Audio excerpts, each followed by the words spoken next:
Oi, pessoal, tudo bem com vocês? Vamos começar então o capítulo 10. Peguem o livro de vocês. Quem puder ler para mim, coloca eu aqui no chat. Pode ser só um parágrafo, não precisa ser o texto todo. Lembrando que quando você lê, eu também estou fazendo anotações aqui que você participou da aula para poder ajudar aí em algum pontinho que esteja necessitado, tá?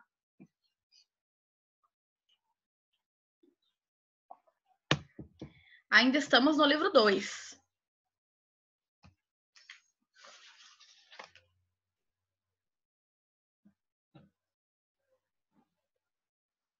Eu ainda vou fazer essa semana e a outra, livro 2. Que eu não vou conseguir terminar, eu acho que ele hoje, esse capítulo.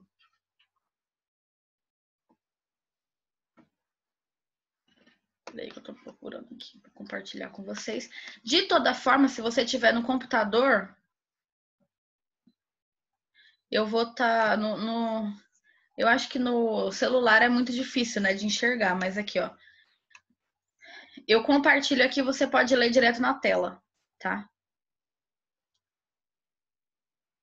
Ler a cada parágrafo o máximo possível. Então, vamos estudar o período de regência. Lembrando que o rei, né, o imperador Dom Pedro I, ele fugiu para Portugal. Na verdade, ele vai embora para Portugal com o objetivo. Pessoal, lembra que vocês têm que usar o uniforme da escola, né? Nada de usar a câmera ligada sem a uniforme.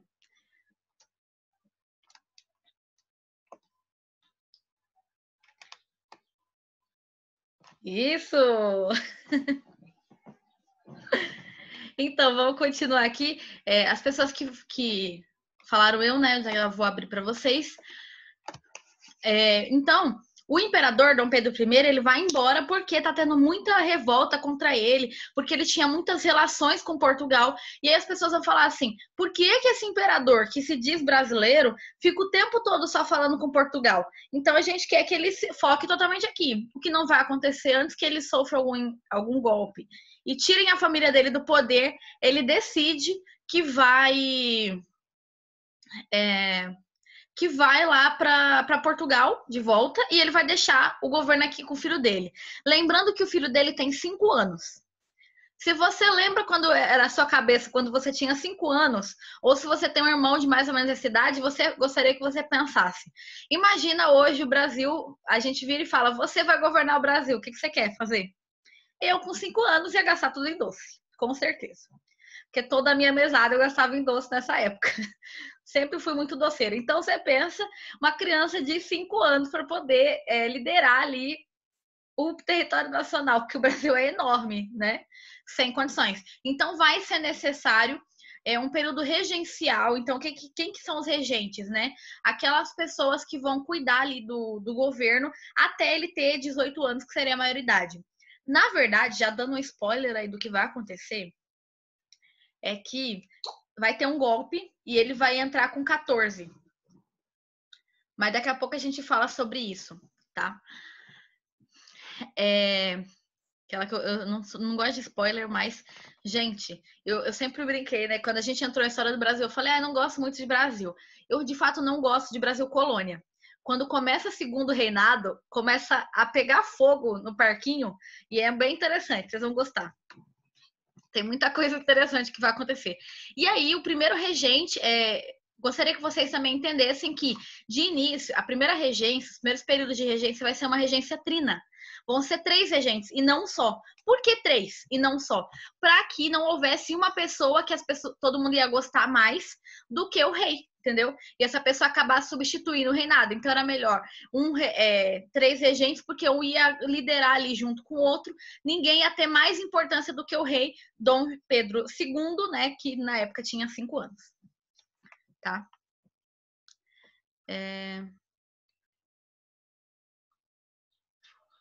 Ok, Duda, você foi a primeira pessoa que colocou aqui que você quer ler.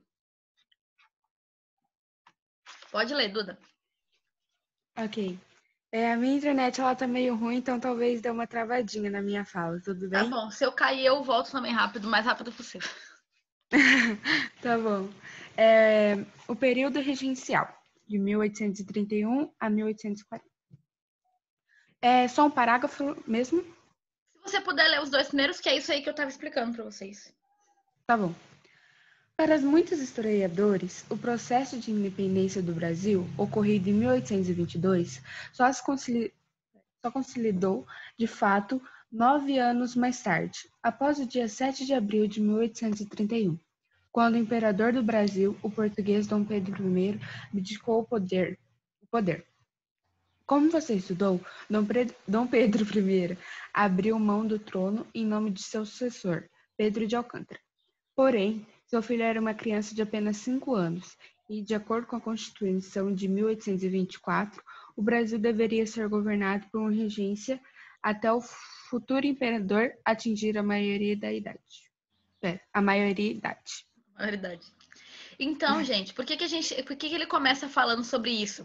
É porque apesar já tivesse acontecido, né, o processo de independência com Portugal, ainda assim a gente estava preso a pensamentos muito parecidos como era antigamente. Por exemplo, quem governava a maioria dos estados ou das regiões eram portugueses. Os melhores comerciantes eram portugueses. Então, tudo que era de bom aqui eram liderados por portugueses. Então, todo esse movimento vai gerar muita revolta, vocês vão ver.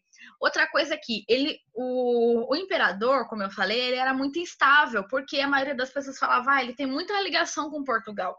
A gente não gosta dele, não quer que ele fique. Então, ele vai sofrer muita repressão para sair do poder, né?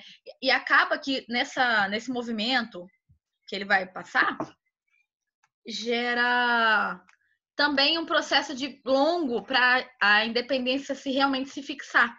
Porque até mesmo os portugueses vão falar assim, a gente quer manter do jeito que tá, né? Porque eles iam ter cada vez mais direitos. Maria Isabel.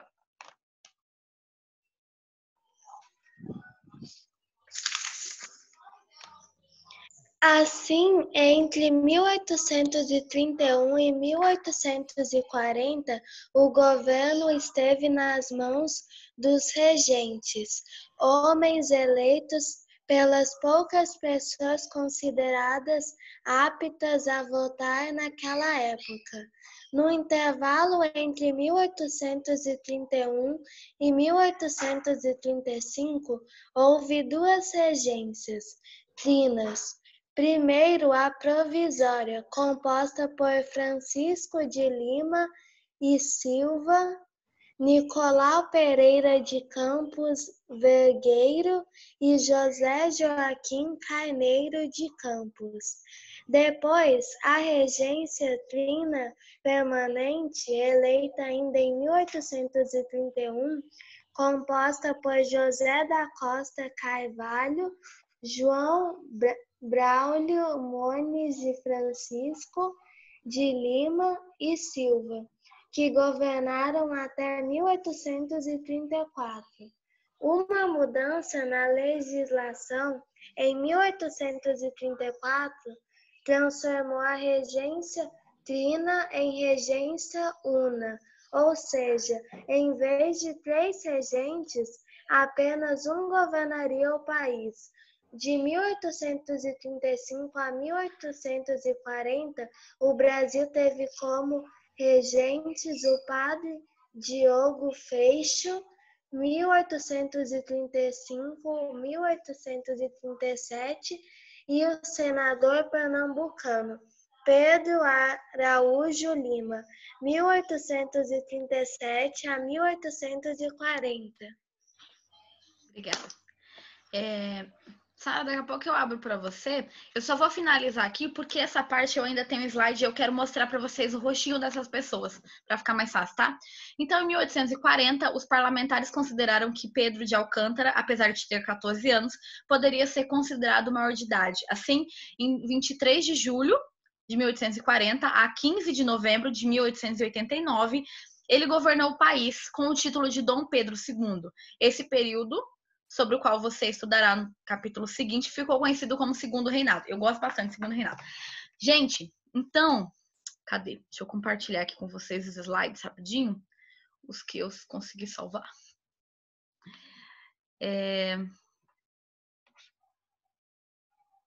eu abrir aqui. Então, como a gente falou, né? O Pedro de Alcântara, Dom Pedro I vai embora, larga aqui o Brasil, né? No poder do filho dele e dos regentes, tá? Isso aqui a gente já leu. Quem seriam esses regentes? Primeiramente, homens eleitos que por poucas pessoas. Lembra aquele grupo que a gente falou da Constituição de 24, que colocava que apenas homens brancos, livres, com posse poderiam votar? Maior de idade? Então, eram várias regrinhas, né? Então, por exemplo, homens pobres não conseguiam. E aí, são essas pessoas que tinham direito de voto que vão escolher quem são os regentes que vão governar o país. Primeiramente, vai ter um momento de regência provisória, até que seja eleita, tá? Porque o rei meio que foge à noite, sabe? Tanto que quando o filho dele acordou, ele era o imperador. O gurizinho de 5 anos. Imagina só. E se eu não me engano, eu andei lendo algumas coisas, eu acho que os dois nunca se encontraram de novo. Porque aí o Dom Pedro I foi cuidar lá de Portugal, né? Foi governar Portugal e Dom Pedro II ficou aqui. Foi um dos que mais durou no poder, né? Porque ele era muito novo quando ele entrou. E ele fica até velhinho. E ele faz muita mudança no Brasil. Vocês vão ver. Então, esse primeiro período regencial, né? Vai colocar Francisco de Lima e Silva, Nicolau Pereira de Carvalho, Vergueiro, e José Joaquim Carneiro de Campos no poder. Até que em 31 vai acontecer a regência trina permanente, tá? Que vão ser esses regentes que vão ser votados mesmo, que são essas 3 pessoinhas que vocês estão vendo. Esse daqui é o anterior, o provisório. Devia ter colocado aqui. É porque eu gostei dessa imagem para pôr aqui. Mas é dos regentes também. Esses daqui são os regentes provisórios. E aí tem aqui, os regentes que vão ser permanentes por um tempo, né? José Costa Carvalho, José Braulio Moniz e Francisco de Lima e Silva. Que, por sinal, já tinha sido regente provisório, tá vendo? No período regencial, o capítulo começa, né? Isso que a gente leu é meio que um spoiler do que vai acontecer. Porque é tanta revolta, tanta guerra que acontece, tanto movimento contra os regentes, que o Brasil vai ficar tão instável politicamente que vai ser necessário que o presidente, que o rei entre no poder, tá? Então eles vão mudar ali a legislação durante esse período, transformando a regência trina em uma una. Eu mudei una várias vezes, o Google Tradutor fica me arrumando, sabe? É una, não é uma. Una. Sendo o primeiro regente o padre Diogo Feijó, tá? Que é esse carinha aqui. No segundo momento de regência una, temos o Pedro Araújo Lima, que é esse aqui, até que ele acontece, né, o golpe da maioridade, que é de 1840, tá? O golpe quando o imperador tinha apenas 15 anos. Diversos projetos políticos vão acontecer, isso daí tá aí na página 83, tá? Após o retorno de Dom Pedro I, gera uma instabilidade política, gerando várias rebeliões, tá? Tanto no campo quanto na cidade. Tanto nós vamos ter rebeliões de apoio do imperador antigo voltar, quanto de movimento separatista. Então, gente, é tanta bronca, briga, tanta coisa que vai acontecer no Brasil, que fica até difícil como que tá o nosso território, porque vários desses movimentos vão ser movimentos separatistas. Então, eles vão querer se fragmentar, igual aconteceu na Espanha, na América Espanhola, né? Se a gente observar, por exemplo, por que é que o Brasil tem esse território todo se foi governado por Portugal, se a Espanha, que também teve um território ainda maior, acabou se fragmentando e virou Chile, Peru, Uruguai, Venezuela, etc. Por quê? Quais são as diferenças? Lá eles tiveram movimentos separatistas, né? O Brasil, os movimentos separatistas foram sufocados, mas esse momento aqui aconteceu vários deles. E também uma coisa importantíssima, se você não achou isso aí para você grifar no livro, você escreve no caderno, no rodapé do livro, escreve em algum lugar aí. Movimento anti-lusitano. O que significa isso? Movimento anti-lusitano, o luso vem de português mesmo, tá? Por isso é que às vezes a gente fala o descendente português ou o próprio português, então ele tem esse termo para identificar. É como a gente usa o nipo para japonês, sabe? Sabe aquela sociedade nipo brasileira, por exemplo? É uma sociedade que mistura japoneses ou seus descendentes e brasileiros, tá? E aí, no caso do lusitano, era um movimento muito, muito, muito forte anti-lusitano que vai ocorrer em todas essas revoltas que não tinham um objetivo único, e esse eles tinham em comum. Ninguém queria os portugueses aqui, tá? Por que isso não? Lembra que eu acabei de falar que eles tinham vários poderes? De governar várias regiões, de ser líder de comércio, de ser líder. Eles eram os médicos, advogados, todo mundo que tinha algum tipo de relação boa na economia ou na política ou na administração, era sempre português ou descendente direto. Em compensação, os brasileiros, que a gente está falando aqui de 1800. Então, a gente já tinha brasileiros, né? Com a estrutura que nós temos hoje, que era uma raça miscigenada e tudo mais. Não tinha poderes o suficiente. Então, todos os movimentos vão ser contra os lusitanos, tá? Tá. O sentimento anti-lusitano, grupos tentaram restaurar o poder de Dom Pedro I. Que grupos foram esses? Principalmente os portugueses que aqui viviam. Por quê? Ele estava vendo que no momento que ele saiu, todo mundo estava com os portugueses aqui no território. E aí eles falaram assim, se Dom Pedro I voltar, a gente consegue administrar novamente. A gente consegue ter os mesmos direitos. Ninguém vai ficar enchendo nosso saco. Então, o que eles fazem, né? Eles vão lutar para que Dom Pedro volte. Que, como eu disse, não volta, tá? Vão acontecer revoltas escravistas e separatistas, como a gente falou. Diferentes grupos sociais e políticos, descontentes com a situação do país, tentaram mudar a condição vivida, vou dar um D aqui, por meio de revoltas. E aí vocês têm, né, as revoltas anti-lusitanas que a gente comentou. Tá na página 84. Gente, essas revoltas anti-lusitanas, quando eu fui para Cuiabá, eu fui passear com um guia turístico, né, porque eu queria conhecer mais a história. E aí ele levou a gente num forte, é bem um forte, tipo uma fazenda, que os vários portugueses ficaram escondidos nessa região, mas ainda assim teve um massacre lá de portugueses. Aconteceu isso em várias regiões, né? Mas o antigo Mato Grosso, que era a nossa terra também, que não era dividida ainda. Então isso vai ser bem forte em várias regiões. Se eu não me engano, matam 100 pessoas.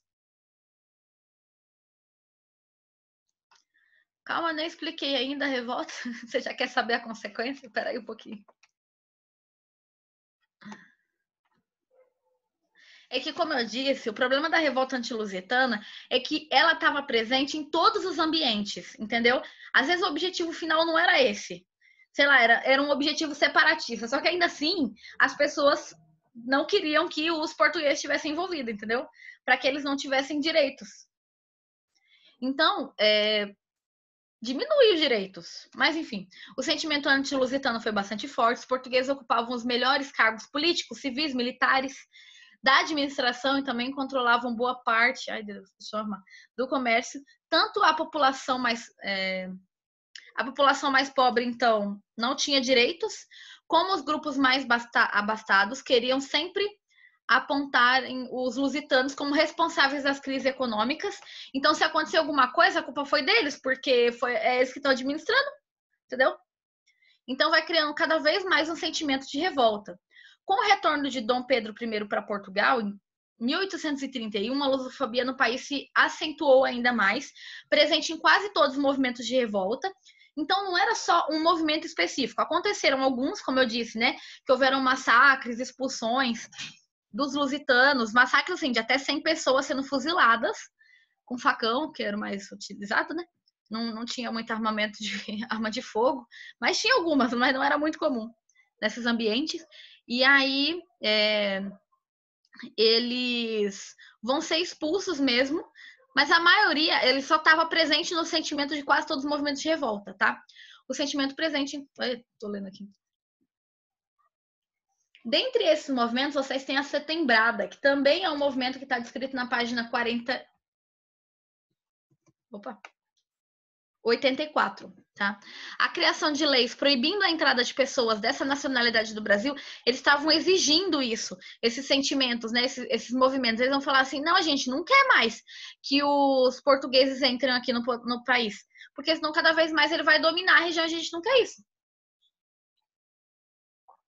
Aí no Recife ocorrem vários confrontos com os portugueses, tá? Em 1831, exigindo ações que limitassem a presença de portugueses no comércio, nas finanças, nas forças armadas. Então falaram assim, olha, vamos tirar algumas posses desse pessoal aí, porque eles são muito folgados, né? E eles não são brasileiros e quer mandar como se fosse. Então, era a ideia, eles queriam tirar. É um pensamento xenofóbico? Com certeza. Uhum. Mas foi o pensamento da época, né? Acabaram assassinando vários lusitanos, conhecido como a Setembrada, né? Porque aconteceu em setembro, tá? Esse movimento em Recife, tá? Que vão lutar exatamente contra ou pela tirada dessas pessoas do comércio, de questões do exército, tá? Aí nós temos aqui situações de escassez de produtos ou desvalorização do dinheiro, a culpa pelo problema quase sempre recaía sobre os portugueses. Como eu disse, né, eles estavam administrando, então as pessoas achavam que se deu alguma coisa errada, a culpa é deles e que sem eles o Brasil estaria melhor. Então as pessoas vão começar a tentar tirar eles, entendeu, do poder. Aí nós temos o movimento de Cuiabá. Ao longo de 5 dias, um grupo de brasileiros, contando com o apoio de um deputado, assassinou cerca de 100 comerciantes portugueses que moravam na cidade, para poder tirar eles do comércio, fazer uma limpa mesmo, e aí começar de novo em que os brasileiros pudessem estar liderando o comércio. Pensa, ainda deve ter tirado o comércio dessas pessoas, pegado por eles mesmo. Movimento chamado de mata-bicudo, pois os portugueses eram pejorativamente chamados de bicudos. Olha, o nome do movimento é mata-bicudo. A ideia era matar mesmo o português. A gente, às vezes, as pessoas não caçam animais, as pessoas estavam caçando português. Pensa que situação. Então, a partir daqui eram 50 slides que apagaram, vocês podem ver aí. Mas ok, né? Deixa eu voltar pro... Quais foram as consequências? Fez sentido agora para você as consequências? Tiveram mortes, tiveram exílios, pessoas que foram tiraram seu comércio, sua posse.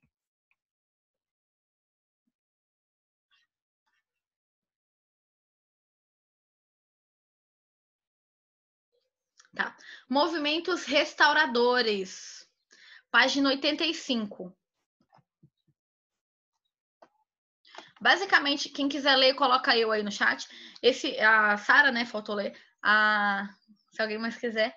Esse movimento restaurador, então, ele vai buscar que o Dom Pedro I volte. Eles queriam muito que Dom Pedro voltasse. Isso porque ninguém queria Dom Pedro quando ele governava. E agora que ele saiu, todo mundo quer Dom Pedro de volta. Não sei se todo mundo, mas uma boa parte. Ih, a Sara não tá mais.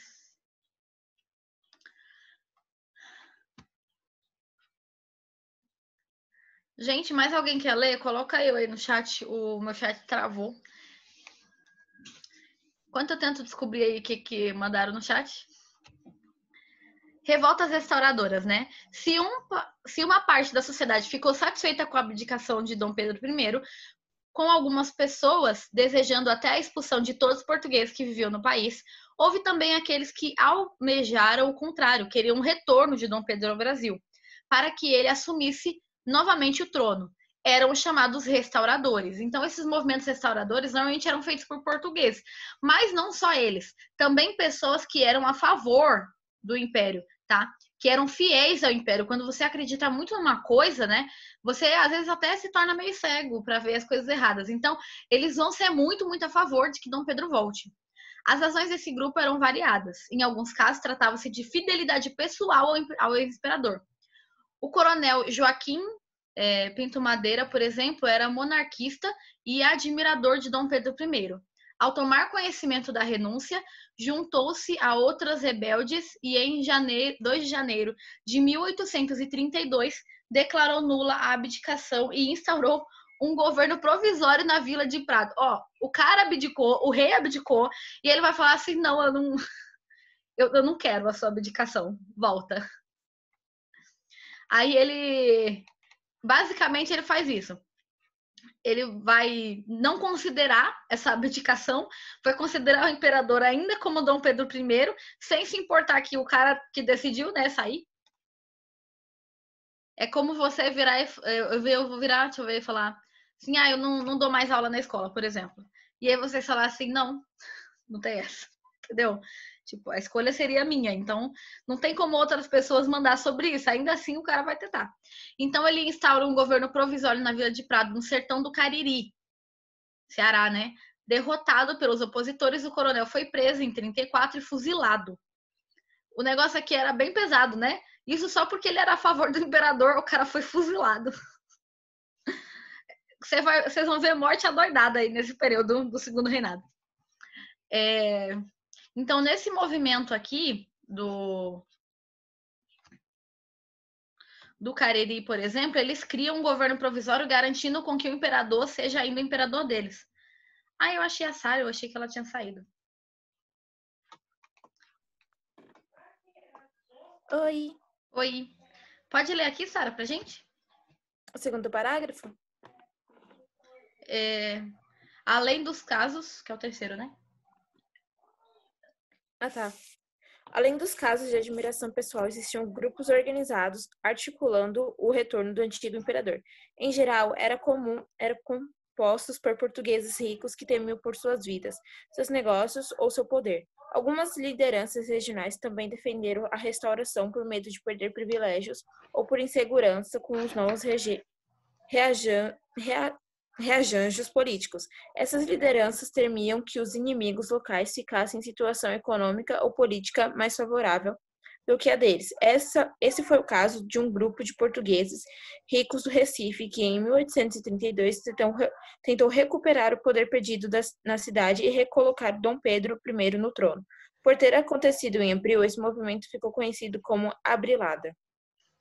Bem criativo, as pessoas colocam o nome, né? É setembrada, abrilada, porque acontece no mês. Mas vocês viram, né, que esses movimentos também então tiveram apoio de pessoas que não queriam perder o poder, que foram o Dom Pedro que ajudou, ou então eram por serem portugueses e tinham medo, né, da repressão lusofóbica. Então, de uma certa forma, eles vão lutar, sim, pela restauração do poder. Gente, coloquem aí o nome no chat, por favor. A aula tá quase acabando. Então, em geral, essas pessoas que defendiam a volta do antigo imperador passaram a ser conhecidas como caramurus. Pode grifar isso, tá? Então, esses restauradores, ou caramurus, ou como pertenciam ao Partido Restaurador, essas pessoas chegaram a criar jornais defendendo suas ideias, como o Carijó, o Caramuru e 7 de abril. Vocês conseguem achar algumas reportagens deles no Google Imagens. É bem interessante, porque eles sempre usavam charge para mostrar isso.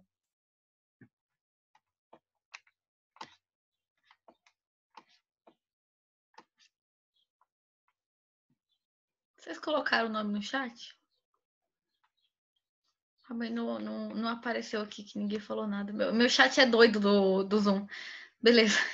Nem sempre ele aparece e às vezes eu tento clicar e ele não abre. Proclamações, né? Em março de 1833, em Ouro Preto, Minas Gerais, né? Cidade maravilhosa. Um grupo de restauradores com apoio de militares conseguiu depor o presidente da província mineira e implantar um governo provisório que durou pouco mais de um mês. Foi a chamada Revolta do Ano da Fumaça. Não sei porque tem esse nome. Observem que eles chamavam de presidente da província, né? Era como se fosse um governador, tá bom? É que não era usado esse termo antigamente. Aí usava-se presidente, mesmo que seja uma vila, o presidente da vila, o presidente da província, o presidente da cidade, tá? Então eram os títulos. Mas aí vão tirar ali quem eles colocaram, né? Do governo provisório, quem é que vai colocar, e eles vão tentar implantar um outro governo provisório, tirando o restaurador do poder, entendeu? E aí, só que não dá muito certo, só vira um mês. Em 34, com a morte de Dom Pedro I, os grupos restauradores se extinguiram e seus membros foram incorporados a outros movimentos. Você vê, olha, se o Dom Pedro fugiu em 31, né? Em 34 ele faleceu, realmente, né? Eles não tiveram muita chance. Ele morreu cedo, rápido.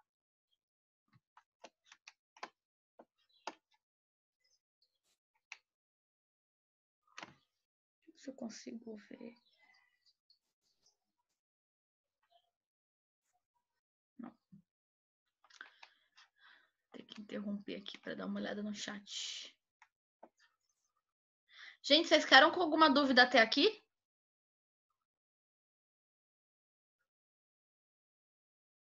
Nossa, um monte de gente falando eu e eu não conseguia ver. Eu já abro, Vinícius, Sara, Gabi. Entendi. Houve alguma consequência na economia devido aos portugueses que estavam, como você disse, numa posição privilegiada? Então, é que já estava em crise, né? A nossa questão econômica, nossa situação econômica já estava em muita crise. Então, vai ser um período de reconstrução. E não tanto no governo regencial, porque na regência vai ter tanta guerra civil entre os estados, entre as vilas, entre as cidades, entre o imperador, os governantes, né, da regência, que vai ser um pouco difícil de administrar isso, tá? E acaba que vai ser um período de muita estabilidade. Mas assim que o Dom Pedro II entrar no poder, as coisas vão melhorar. Ele vai criar ferrovia, ele vai criar o Banco do Brasil, ele vai criar várias coisas. E olha que ele entra com 14 anos. Imagina só, você governando o país aí nessa idade. Se não tiver ninguém para ler, eu leio. Só imagino como Pedro II estava nesse momento, com tanta pressão para arrumar a bagaça e o genocídio em massa. E ele era novinho, criança ainda, claro. Quem colocou o nome no chat? Sara, Vinícius, Maria Isabel, ou Maria Luísa, desculpa, Eduarda, Natan, Lívia, Rafael, Guilherme, Igor, Pedro, agora sim, Maria Isabel, Gabi, Sara, Mariana. E o Vinícius tinha falado que ele lia. Vamos voltar lá. Gente, meu chat é muito doido. Eu não sei porque que ele não abre sempre.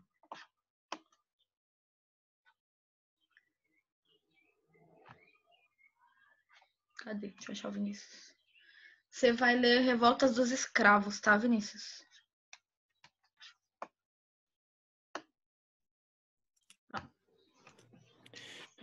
Ok. Revoltas dos escravizados.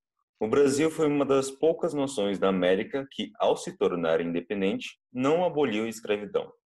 Havia uma ideia generalizada entre as elites do país de que o Brasil viveria um colapso econômico e social caso a escravidão chegasse ao fim.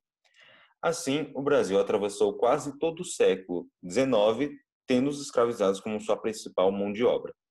Nas primeiras décadas do século XIX, o Brasil passou a sofrer fortes pressões internacionais, principalmente da Inglaterra, para acabar com a escravidão do país. Tanto que, em novembro de 1831, nos primeiros tempos do período regencial, os regentes aprovaram uma lei que extinguia o tráfico negreiro.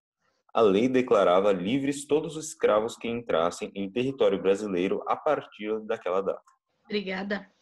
Então, gente, vocês viram, né? Apesar da gente ser um país independente, a escravidão continuou. E só vai acabar por muita pressão externa, principalmente da Inglaterra. Por que da Inglaterra, professora? Porque, gente, eles já tinham acontecido a Revolução Industrial e eles vão querer mão de obra consumidora. O que adianta eles terem um monte de produto se todo mundo aqui é escravo e não recebe dinheiro para comprar nada? Entendeu? E lembra que eles tinham ótimos comércios com Portugal ou com o Brasil, de que a gente comprava quase tudo que eles produziam? Mas se todo mundo é escravo, 80% da população é escrava, como é que faz? Quem vai comprar o produto? 20% é muito pouco, tá? Então, eles vão pressionar muito economicamente para que o Brasil aconteça a abolição da escravidão. Mas eu quero que vocês observem, olha aqui, uma lei para inglês ver. Se você já ouviu esse termo, isso aí é para inglês ver, é uma coisa que você faz de qualquer jeito só para enganar. Hoje em dia a gente pode falar também que é exceção de linguiça, sabe? Tipo assim, você só deu o balão, só enganou a pessoa. Porque basicamente proibiu o tráfico negreiro, mas não aboliu as pessoas que estavam aqui. As pessoas que já eram escravas aqui continuaram escravas.